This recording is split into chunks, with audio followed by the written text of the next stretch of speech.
3 सितंबर 2015 को जब अजमेर की जेल से ढिंढवाना कोर्ट में पेश करने के लिए एक व्यक्ति को पुलिस अपनी गाड़ी से जेल से कोर्ट ले जाती है और कोर्ट में पेश करने के बाद उसे वापस उसी जेल में ले जा रही होती है कि किसी को नहीं पता था कि रास्ते में इतनी बड़ी घटना होने वाली है जिसके बारे में किसी ने सोचा भी नहीं था। अब जैसे ही ये पुलिस की गाड़ी रास्ते में जाती है कि अचानक से कुछ लोग इस गाड़ी को इशारा करने की कोशिश करते हैं कि गाड़ी रोक दो, लेकिन पुलिस वाले इन बातों को इग्नोर करते हुए गाड़ी को और तेजी से चलाने लगते हैं। लेकिन जैसे ही ये गाड़ी जितनी आगे बढ़ती है तो संख्या बल आगे गाड़ी को रोकने वाले का और बढ़ जाता है और उनके हाथों में जैसे ही इस पुलिस के कर्मचारियों ने AK-47 देखी तो गाड़ी को मजबूर होकर रोकना पड़ गया।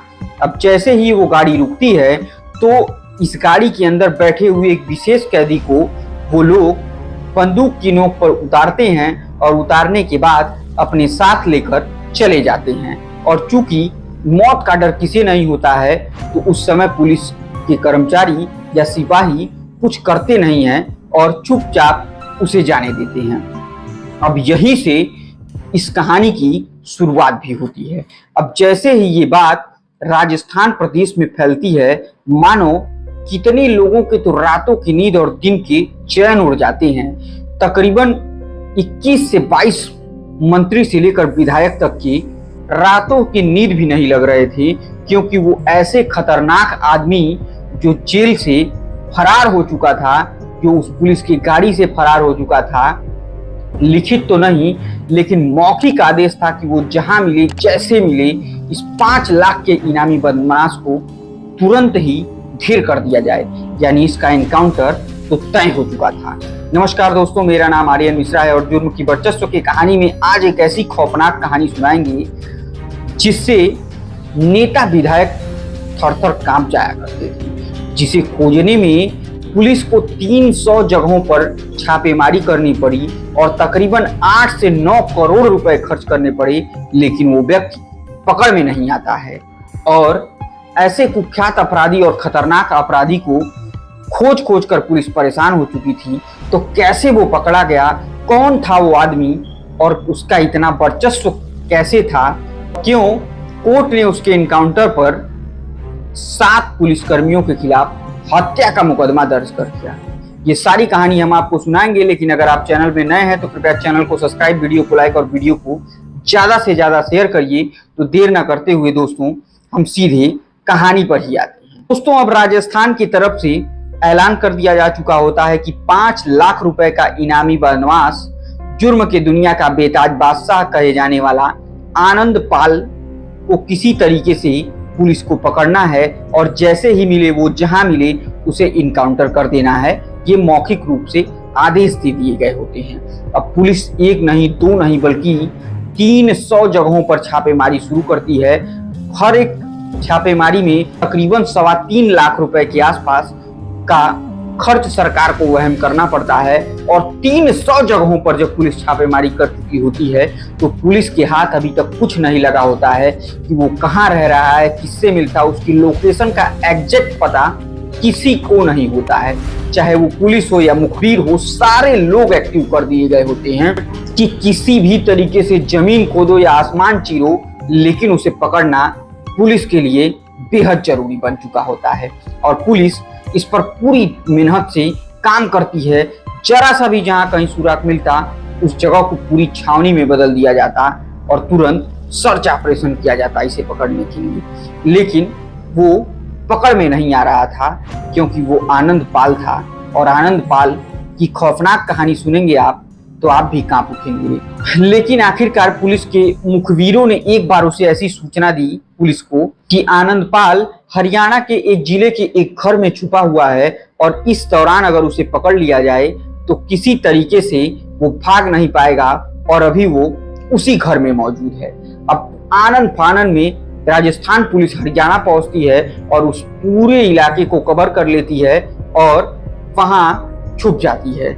लेकिन पता चलता है कि आनंद पाल यहाँ आता तो जरूर है, अभी नहीं आया है। अब पुलिस वहीं भेष बदल कर डेरा डाल लेती है कि जब भी वो आएगा यहीं से उसे गिरफ्तार कर लेंगे। लेकिन कुछ दिन बीतते हैं कि तभी अचानक से मोटरसाइकिल से सवार दो लोग आते हैं और जिस घर में अंदेशा होता है उसी घर में जाने की कोशिश करते हैं। अब जैसे ही वो दोनों मोटरसाइकिल सवार उस घर में घुसने ही वाले होते हैं, अचानक पीछे से सारे पुलिस वाले उन दोनों को पकड़ लेते हैं। और इन दोनों को जब पकड़ते हैं पुलिस वाले तो इनसे पूछताछ की जाती है, तो पता चलता है कि इसमें आनंद पाल तो नहीं है, लेकिन आनंद पाल का भाई रविंद्र पाल जरूर इसमें मौजूद है। अब पुलिस वाले रविंद्र पाल को टार्चर करना शुरू करते हैं और उसे कहते हैं कि तुम आनंद पाल का सही जगह और ठिकाना बता दो, वरना तुम्हारा इनकाउंटर कर देंगे। अब इतना डराते धमकाने के बाद आखिरकार आनंद पाल का भाई रविंद्र पाल टूट ही जाता है और वो अपने स्तर से पता कराता है। उसके बाद आनंद पाल के पते के बारे में थोड़ी बहुत वो जानकारी देना शुरू करता है। अब आनंद पाल ने बताया कि राजस्थान के बीकानेर में चूरू स्थित एक जगह है और उसी चूरू में आनंद पाल एक घर में छुपा हुआ है। अब जैसे ही इस बात की पुष्टि उसने किया, तुरंत मुखबिरों से इस बात की तस्दीक कराई जाती है और पता चलता है कि हाँ, आनंद पाल की ही तरह एक आदमी एक घर में छुपा हुआ है। मुखबिर की सूचना मिलते ही तकरीबन 150 पुलिसकर्मी, एसएसपी से लेकर के पुलिसकर्मी तक और कुछ कमांडो तक उस पूरे घर को छावनी में बदल देते हैं। उस पूरे इलाके में घुसे रहते हैं कि आज आनंद पाल को किसी तरीके से निपटा ही देना है।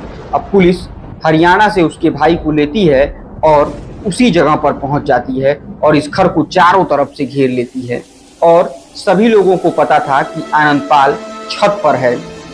अब पुलिस अनाउंसमेंट करना शुरू करती है, लेकिन इस घर के छत की तरफ से गोलीबारी होने लगती है। तो पुलिस बार बार अनाउंसमेंट करती है कि देखो, तुम अपनी बंदूकें नीचे डाल दो, तुम्हें हम कुछ नहीं करेंगे। लेकिन जब पुलिस के कहने पर नहीं कुछ होता है, तब पुलिस आनंद पाल के भाई को आगे करती है और वो जब बोलना शुरू करता है तो सब कुछ शांत हो जाता है।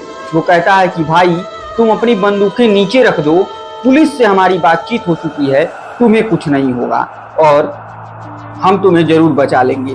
अब वो जब 3 बार ऐसी बातें कहता है तो ये गोलीबारी शांत हो जाती है और धीरे धीरे सीढ़ियों से आनंद पाल का भाई ऊपर जाता है। पीछे पीछे एसएसपी साहब सहित सारे जवान ऊपर जाते हैं और आनंद पाल के पास पहुंच जाते हैं। लेकिन अगले दिन चौंकाने वाली ये खबर जो पेपर में निकलती है, उससे पूरा राजस्थान दहल उठता है और वो खबर ये होती है कि 5 लाख के इनामी बदमाश यानी आनंद पाल को इनकाउंटर में मार गिराया गया। और इसमें पुलिसकर्मियों को बहुत बड़ी शाबाशी भी दी जाती है और उन्हें पुरस्कृत भी किया जाता है कि आप लोगों ने इतना अच्छा काम कर दिया है, कुख्यात अपराधी को मार गिराया। इन 7 लोगों की तारीफों के पुल माने जा रहे होते हैं।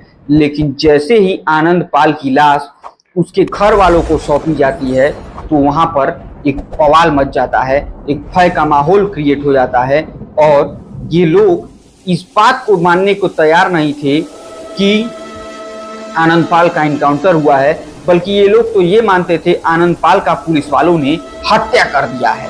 अब ऐसा क्यों मानते थे, आगे हम आपको बताएंगे, तो कहानी में अंत तक जरूर बने रहिए। अब पुलिस वालों से वो बॉडी जैसे ही घर वाले रिसीव करते हैं तो तकरीबन 20 दिनों तक आनंद पाल के घर यानी नागौर में उस बॉडी को जलाया नहीं जाता है, डीप फ्रीज करके रखा जाता है और पूरे राजपूत समाज के लोग इसका प्रदर्शन करते हैं और आनंद फानन में इस मामले को गंभीरता से लेती है सरकार और इसकी जांच सीबीआई को दे देती है, क्योंकि राजपूत समाज इससे बेहद ही खफा हो चुका होता है। अब सीबीआई इसकी जांच करती है और अब सीबीआई इसकी जांच करने के बाद अपनी क्लोजर रिपोर्ट कोर्ट को सौंपती है और बताती है कि ये इनकाउंटर सही किया गया था, क्योंकि उधर से आनंद पाल फायरिंग कर रहा था। जब ये सारी बातें बताती है, उसी दौरान कोर्ट में आनंद पाल की पत्नी रहती हैं और वो इसका विरोध करती हैं और कहती हैं कि सर, ये रिपोर्ट गलत है, क्योंकि हमने आज तक जब पुलिस वालों से उस घर का नक्शा मांगा, उस घर की एक एक लोगों की पोजीशन मांगी, तो अभी तक पुलिस ने हमें दे नहीं पाया। घटना को बीते हुए 2 साल हो चुके हैं। तो कोर्ट इस पर चौंकती है और इस सीबीआई के क्लोजर रिपोर्ट को नहीं मानती है और कहती है कि हम इस पर मुकदमा चलाएंगे और तमाम उन साक्ष्यों और गवाहों पर पूछताछ चलेगी। और इसी दौरान ये मुकदमे का आखिरी दिन आता है और इस पूरी घटना के 6 साल बाद वो दिन आ जाता है जब कोर्ट अपना फैसला सुनाता है। और वो दिन होता है 24 जुलाई 2024, जब कोर्ट के द्वारा 7 पुलिसकर्मियों के खिलाफ आनंदपाल सिंह की हत्या करने की वजह से उनके ऊपर 302 के तहत मुकदमा चलाया जाने का आदेश दिया जाता है, जिसे सुनकर पूरा देश चौंक उठता है कि एक कुख्यात अपराधी को मारने के बाद कोर्ट का ये कैसा अजीबोगरीब फैसला है। तो ये भी आपको सुनना बेहद जरूरी है। जब भी कोई अपराधी अगर सिलेंडर कर देता है तो पुलिस के द्वारा उसका हत्या नहीं किया जाना चाहिए। लेकिन आजकल हम जिस समाज में जी रहे हैं, यहाँ पुलिस को इतनी छूट दे दी गई है कि वो किसी का भी इनकाउंटर करने से पहले जरा सा भी नहीं सोचती है। और इनकाउंटर के बाद होने वाली इस खौफनाक कार्रवाई के बाद से अब शायद पुलिस को कुछ समझ में जरूर आएगा। अब ये जानने की कोशिश करते हैं कि आखिर कौन सी ऐसी वजह थी जिसकी वजह से इन 7 आरोपियों के खिलाफ मुकदमा दर्ज करने के लिए कह दिया है। तो उसमें सबसे अहम जो 5 जानकारियां निकल कर सामने आती हैं, उसमें पहली जानकारी तो ये होती है कि जब सीढ़ी से क्लॉक पिस्टल से कांस्टेबल सोहन सिंह फायरिंग कर रहे थे और सीढ़ी के पास आनंदपाल खड़ा था, तो क्लॉक पिस्टल की जो गोली होती है जैसे ही वो चल जाती है तो उसके खुखे जो होते हैं, जो उसमें से उसके कवर गोली के होते हैं, वो उसी सीढ़ी पर गिरना चाहिए। लेकिन एक भी गोली के खुखे सीढ़ी पर नहीं गिरे थे, सारी गोलियों के खोखे छत पर कैसे गिरे थे। और दूसरी बात ये थी कि आनंदपाल का पोस्टमार्टम एक बार नहीं बल्कि 2-2 बार कराया गया होता है।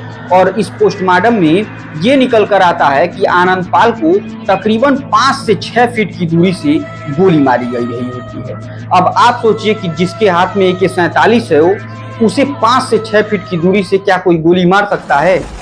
ये भी संभव नहीं है। अब तीसरा जो अहम बात होता है वो इससे भी चौंकाने वाला होता है कि जब गोली सोहन सिंह नीचे से चला रहे होते हैं, छत पर कोई रहता ही नहीं है, तो गोलियों के खुखे छत पर कैसे पहुंच जाते हैं। और इसी में एक और बात होती है कि जब सोहन सिंह नीचे थे तो जब आनंदपाल को उन्होंने गोली मारी और आनंदपाल ने सोहन को गोली मारी, तो सोहन को गोली सीने पर लगने के बजाय यूं घूम करके पीठ में कैसे लग गई। तो सोहन ने इसमें 2 बार अपने बयान बदले और दूसरी बार उसने कहा कि सीढ़ियों से गोली नीचे गई और फिर सीढ़ियों से गोली चढ़ के वापस आके हमारी पीठ में लग गई। अब आप समझ सकते हैं कि जो सीढ़ी पर आदमी खड़ा उसके पीछे दीवार पर गोली लगी और किस तरीके से वापस आके इस कांस्टेबल को गोली लगती है। ये भी एक चौंकाने वाली बात थी और ये हम नहीं कह रहे हैं, ये कोर्ट के जजमेंट में लिखा हुआ है। और एक और मामला इसमें बेहद चौंकाने वाला चौथा था कि जब सारे पुलिस वाले पोजीशन लेकर नीचे खड़े हुए थे, कुछ लोग सीढ़ी पर थे, तो AK-47 क्लॉक पिस्टल और 9mm पिस्टल की सारी गोलियां छत पर क्या कर रही थी, क्योंकि ये सारी बातें पुलिस ने अपने ही FIR रिपोर्ट में लिखकर कोर्ट में पेश की थी। ये भी एक बेहद चौंकाने वाली बात होती है। सबसे आखिरी और बेहद अहम गवाह इस केस का जो होता है वो आनंदपाल का भाई रविंद्र होता है, जो बताता है कि ये लोग मुझे आगे करते हैं, फिर मैं आगे जाता हूँ, सीढ़ियों से चढ़ता हूँ, मेरे पीछे सारे पुलिस वाले चढ़ते हैं। उसके बाद भाई ने हथियार को बगल में रखकर दोनों हाथों को ऊपर उठा लिया था। जैसे ही ये लोग उस मौके को देखते हैं, तुरंत आनंदपाल को पकड़ते हैं और गालियां देते हुए उसे लात घूंसों से पहले तो जमकर मारते हैं। और जब इतने से ही नहीं मन भरता तो सारे पुलिस वाले मिलकर उसके ऊपर गोली चला देते हैं, जिससे मेरे भाई की मौत हो जाती है।